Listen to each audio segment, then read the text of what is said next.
Hola a todos, ¿cómo están? Soy el pastor Jesse Sedano de Aguas Profundas. Qué gusto saludarles de nuevo y sabiendo de que vamos a aprovechar una nueva oportunidad que nos da el Señor Jesús, pero también el poder empezar a caminar en nuestro propósito, como les había comentado aquel día, aquel viernes. Y el día de hoy quiero comenzar una serie de enseñanzas eh, que se llama La Guerra en el Cielo. Y la primera sesión que es hoy vamos a ver cuál es la imagen que usted tiene del cielo. Es una pregunta, de hecho. ¿Cuál es la imagen que usted tiene del cielo? Eso es algo bien importante, ¿sí?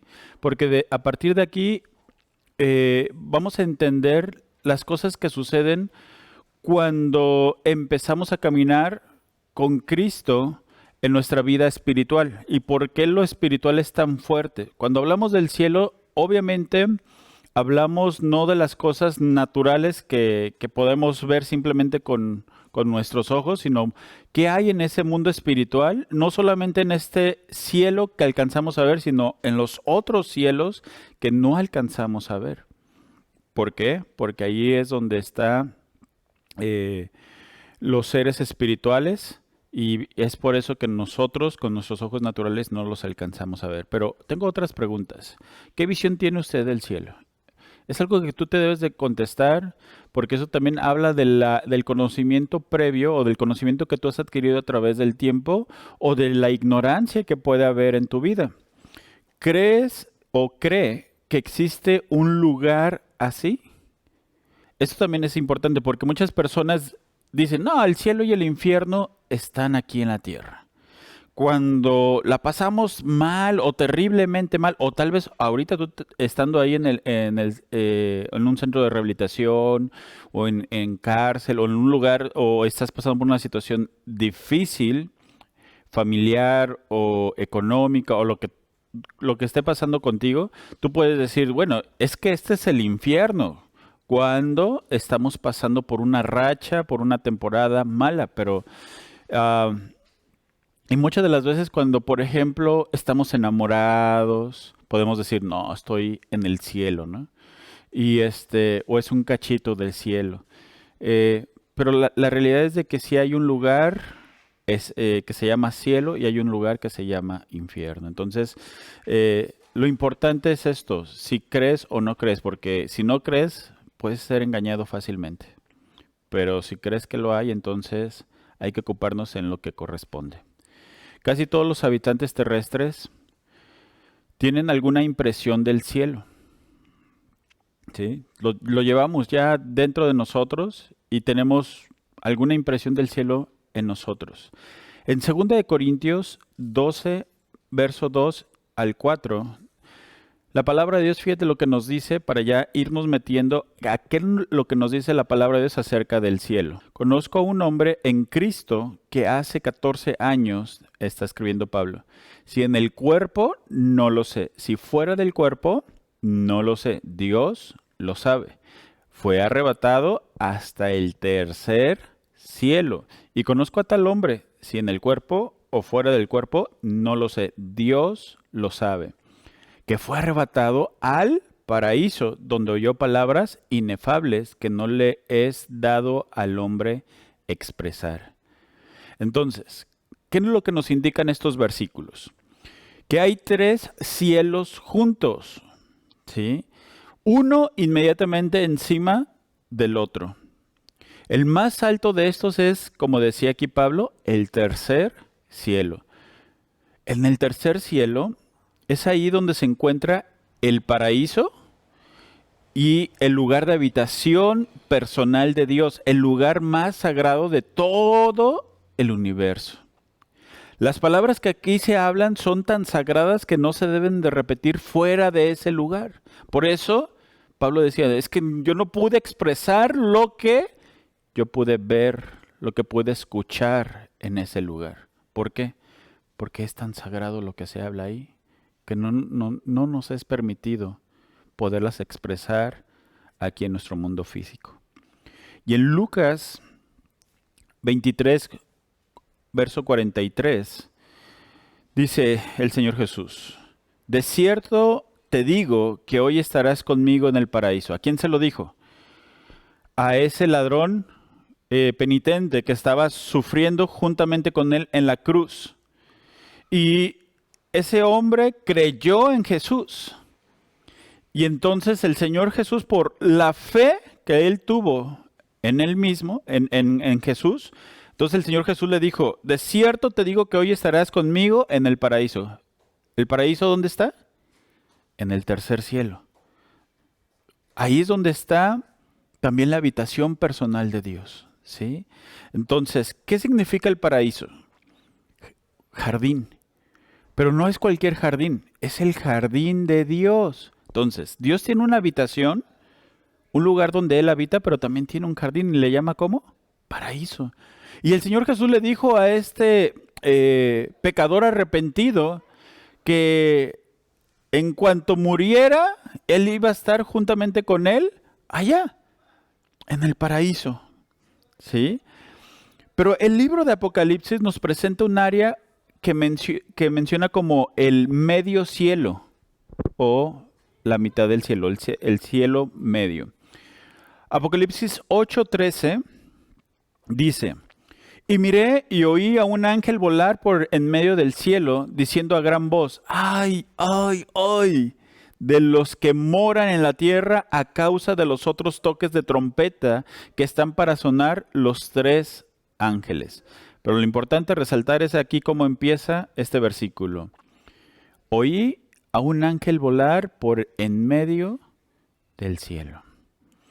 En Apocalipsis 14:6 dice, vi volar otra vez, subrayamos ahí, por en medio del cielo a otro ángel que tenía el evangelio eterno para predicarlo a los moradores de la tierra, a toda nación, tribu, lengua y pueblo. Reafirmamos, medio cielo. Apocalipsis 19:17. Vi a un ángel que estaba en pie en el sol. ¿El sol dónde está? En el medio cielo. Porque el cielo que nosotros conocemos, el cielo que tú y yo conocemos, es el que vemos con nuestra vista. Pero, por ejemplo, ahí está la bóveda celestial, lo que alcanza a ver nuestros ojos, pero arriba de ello está el sol, la luna y las estrellas. Donde dicen que el hombre fue a la luna, ¿verdad? Entonces, ahí está el medio cielo. Vi un ángel que estaba en pie en el sol y clamó a gran voz, diciendo a todas las aves que vuelan en medio del cielo, venid y congregaos a la gran cena de Dios. Eso va a ser cuando el Señor Jesucristo, montado en el caballo blanco, vaya a la guerra del Armagedón y venza al anticristo, a la bestia, y a todos sus enemigos y los enemigos de Israel. Y entonces le va a dar sus carnes a las aves para que se las coman. Vemos aquí que habla acerca del medio del cielo, y eso es una palabra en el griego que se llama mesourema, que significa el medio del cielo, o sea, la mitad del cielo. Este podría ser el segundo cielo, si nosotros lo podemos calificar de esta manera. Podemos deducir finalmente que el cielo visible, el que es perceptible para nuestra vista natural, es el primer cielo, y luego está el mesourema o el medio del cielo, y luego el tercer cielo, donde está la habitación de Dios, donde Dios solamente está. Muy bien. Ahora, tengo 2 preguntas enseguida. ¿Y qué en cuanto a los habitantes de los cielos? Si estamos hablando del cielo, de que hay un cielo, tenemos de pronto la siguiente pregunta es, ¿qué clase de criaturas son las que existen ahí en el cielo? La Escritura nos habla principalmente, o nosotros conocemos principalmente a esos habitantes como ángeles. Ángeles, que significan, la palabra ángel significa mensajero. Pero no todos los ángeles son mensajeros. ¿Son enviados por Dios para cumplir sus propósitos? Sí. Ajá. Pero las Escrituras también muestran que existen ángeles malvados enviados por Satanás para cumplir sus propósitos malignos. Con esto quiero decir algo. Satanás no es un creador, es una criatura. O sea, él fue creado por Dios. Se rebeló y junto con él, una tercera parte del cielo, dice las Escrituras, se rebelaron en contra de Dios porque Satanás era un líder. Entonces, cuando yo digo que las Escrituras también muestran que existen ángeles malvados enviados por Satanás para cumplir sus malignos propósitos, no quiere decir que Satanás esté a la misma altura que Dios. No, porque Dios es el creador y Satanás es una creación. Entonces, como en su posición de autoridad se rebeló y se rebelaron muchos que le siguieron, entonces él sigue teniendo esa posición de autoridad. ¿Sí? Y es por eso que él envía también a esos ángeles malvados para cumplir con sus malos propósitos.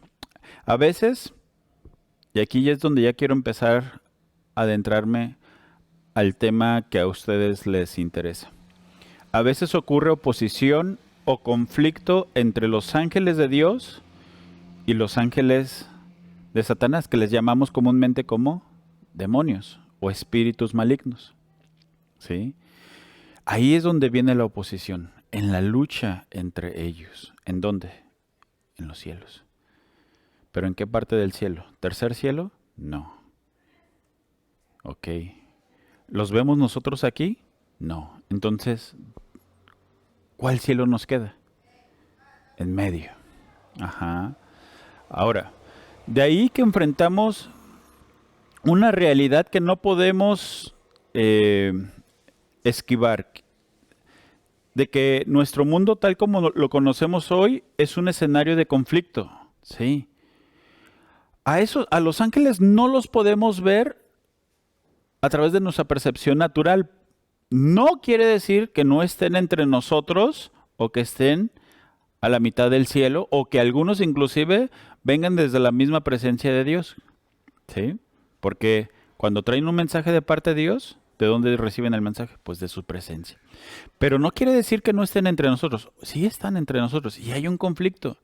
Cuando nosotros recibimos a Cristo en nuestro corazón, obviamente nosotros queremos hacer la voluntad de Dios y nos estamos esforzando en convertirnos cada vez más como Cristo. Pero ojo, nosotros al recibir la salvación de parte del Señor Jesucristo, al creer en su sacrificio en la cruz y nosotros arrepentirnos de nuestros pecados, acordémonos de algo, el pecado le abre la puerta a un espíritu maligno en nuestras vidas. ¿Para qué? Para esclavizarnos.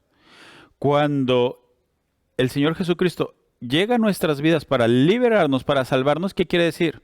Nos perdona nuestros pecados y expulsa o quita de nuestro entorno a esos espíritus malignos para que no estén tomando dominio sobre nuestra vida. ¿Pero qué creen? ¿Ellos se van a quedar tranquilos? No. Es por eso que ahí es donde empieza a haber una lucha, porque ellos quieren recobrar su territorio, o sea, tu vida. Pero no los vamos a dejar, ¿cierto? Por eso nos estamos preparando. Entonces, además de este conflicto no se limita solamente aquí en la tierra. Es un factor vital también en todo lo que ocurre en el cielo. Hay una lucha aquí. Tú la puedes sentir, la puedes estar experimentando. Por eso, si estabas dejando ciertos pecados, de pronto viene esa tentación por volver a incurrir en esos pecados. ¿Por qué? Porque ellos quieren volver a establecer dominio sobre tu vida. Pero no solamente se limita ese conflicto aquí, también hay un conflicto en los cielos, sobre todo en los lugares celestiales, que ya vamos a ver ahí, en las Escrituras. Entonces, los ángeles enviados por Dios tienen 3 tareas principales, y eso es importante que tú lo conozcas. Una de sus tareas de esos ángeles enviados por Dios es ser mensajeros. Dios quiere dar un mensaje a una persona o a un país o a alguna región en específico y envía a ese ángel. con ese mensaje. ¿Lo podemos ver en las Escrituras? Sí, muchas veces que se apareció ángeles hablando con seres humanos. Uno de ellos fue Daniel, que él estaba orando y estaba esperando la respuesta de Dios, y llegó el ángel Gabriel para darle la respuesta por sus oraciones de lo que Dios ya había resuelto allá en su habitación, desde su habitación.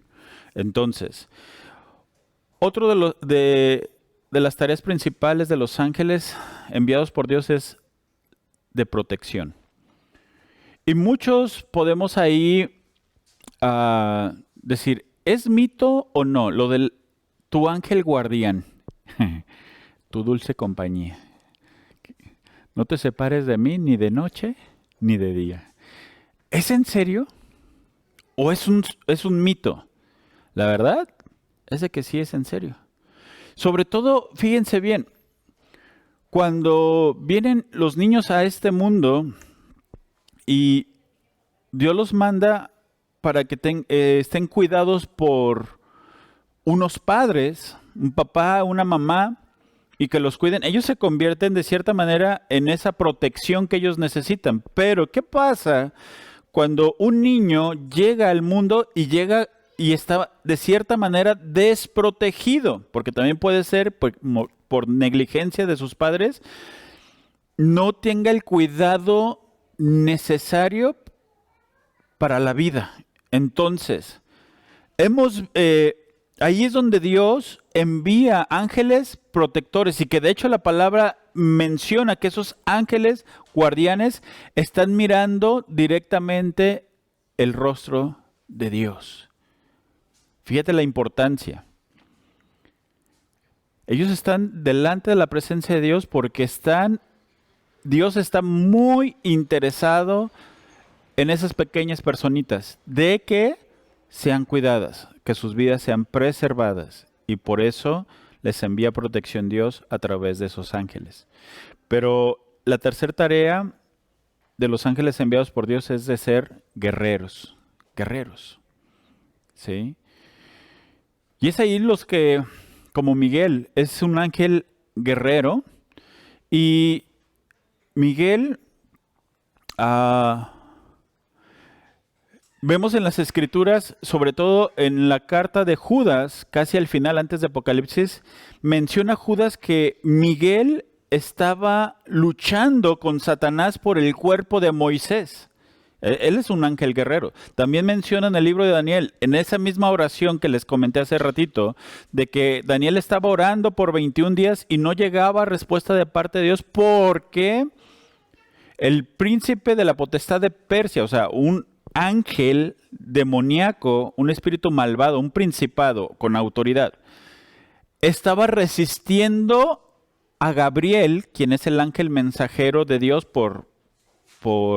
que más conocemos nosotros.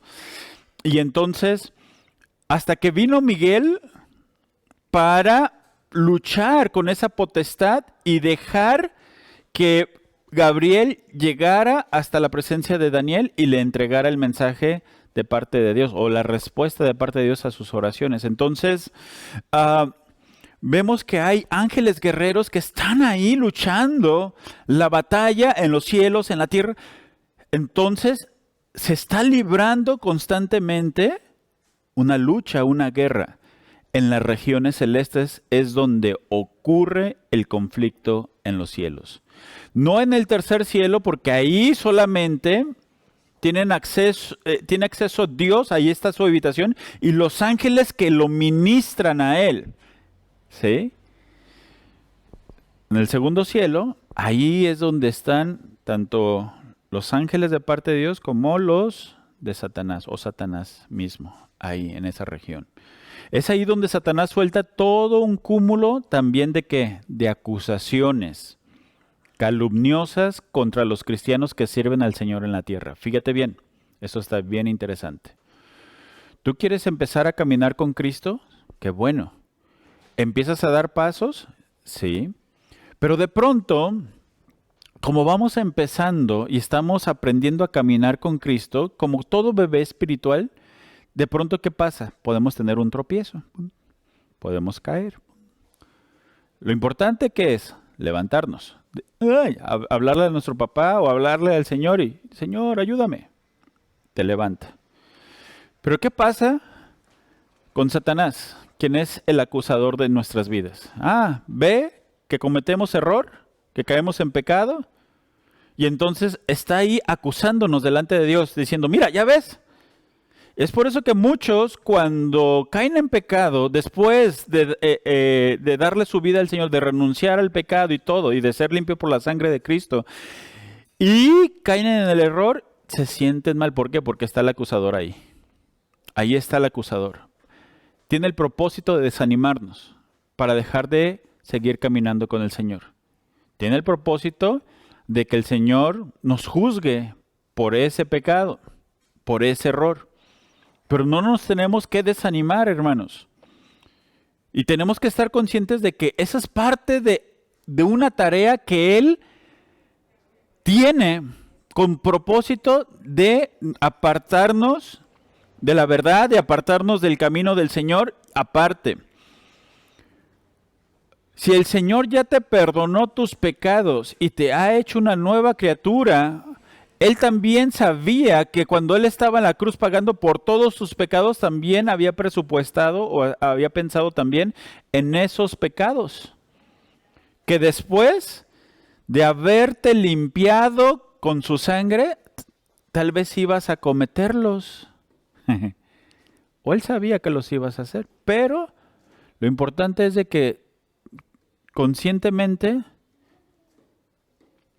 te arrepientas y pidas perdón al Señor para que Él recibas la pureza, la limpieza y sigas adelante. Esa es una carrera no corta, es una carrera larga. Y es por eso que necesitas saber cómo actuar. Entonces, Satanás suelta todo cúmulo de acusaciones calumniosas contra los cristianos que sirven al Señor en la tierra. Entonces, cuando tú tienes el propósito de entregarle tu vida al Señor Jesucristo y servirle fielmente, otro de los propósitos del por qué te trata de desanimar al acusar tu vida cuando tú cometes un error es para que tú no cumplas con tu propósito. Así que, varón, el Señor ya nos ha entregado la ribera de Chapala.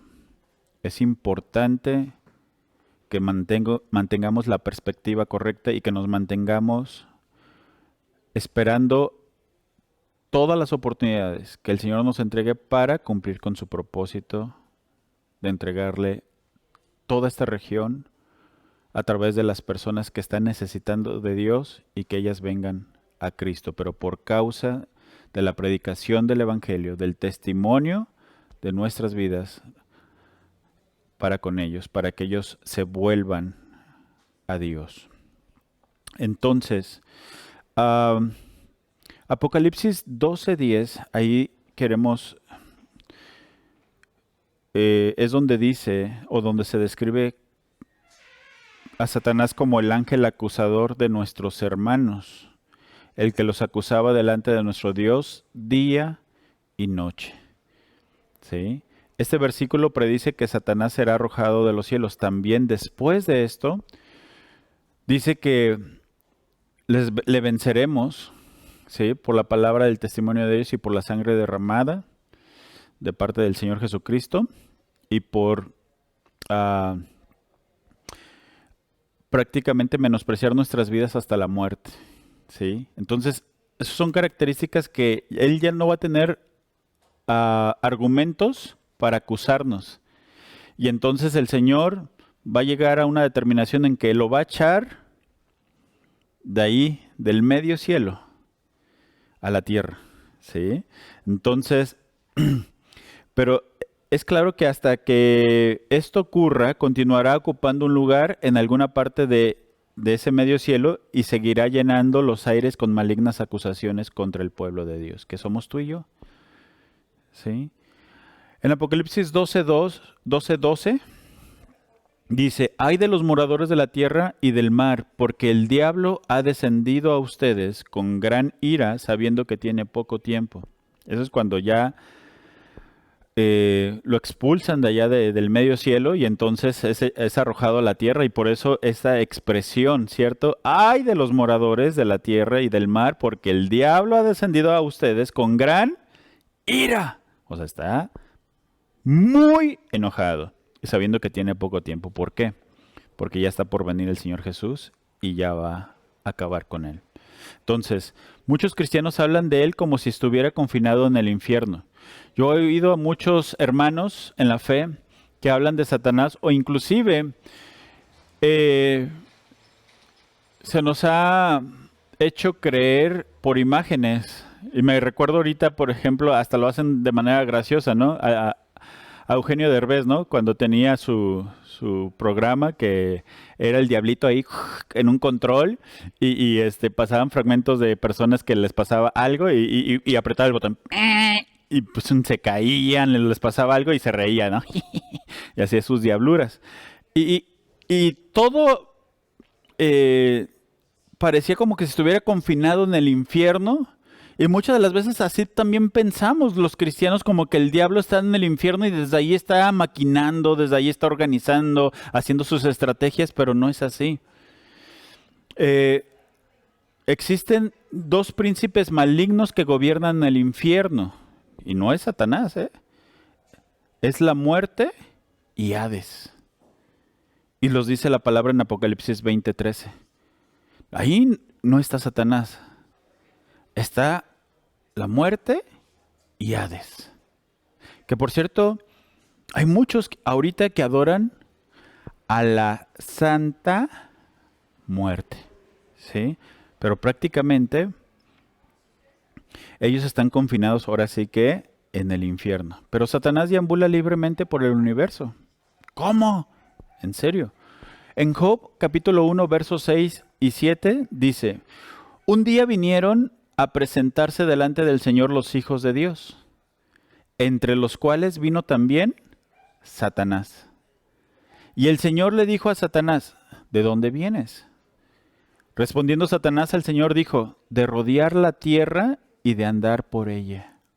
O sea, ¿dónde está Satanás? Aquí. ¿En el cielo medio? Sí, pero también aquí, en la tierra.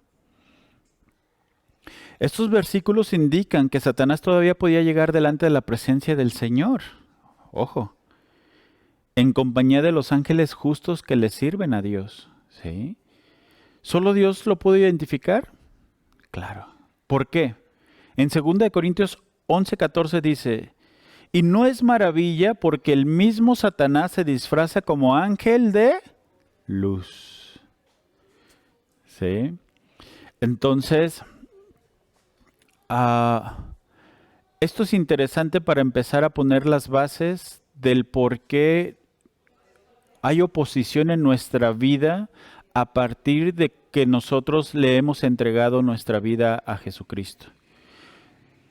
Y el por qué podemos llegar a pensar que antes estábamos mejor porque a lo mejor estábamos más tranquilos de sufrir esta oposición, esta lucha, esta guerra, que antes no la sentíamos. No la sentías porque no era necesario, porque prácticamente tú estabas siendo esclavo del pecado y prácticamente los que jalaban las cadenas de esclavitud en tu vida era Satanás y sus demonios y sus ángeles. Entonces, ahora que has venido a libertad, suena lógico, ellos van a querer volver a tener dominio sobre ti, pero por eso ahí está la gran oposición, la gran lucha, el gran conflicto que tú puedes estar viviendo, aún por las noches, que no te dejan en paz, no te dejan tranquilos. A lo mejor las sensaciones todavía en tu cuerpo por hacer el pecado, por consumir ciertas cosas que te daban cierta tranquilidad. Ojo, ya habíamos hablado de eso. Eso simplemente te lleva a no cumplir cabalmente con tu responsabilidad y esquivar tu responsabilidad. Pero ya sabemos lo que dice la palabra. Aquel que sabiendo hacer el bien y no lo hace, le es contado como pecado. Así que, queridos varones, vamos empezando con este estudio, con esta enseñanza. Nos vemos la segunda sesión. Hasta pronto.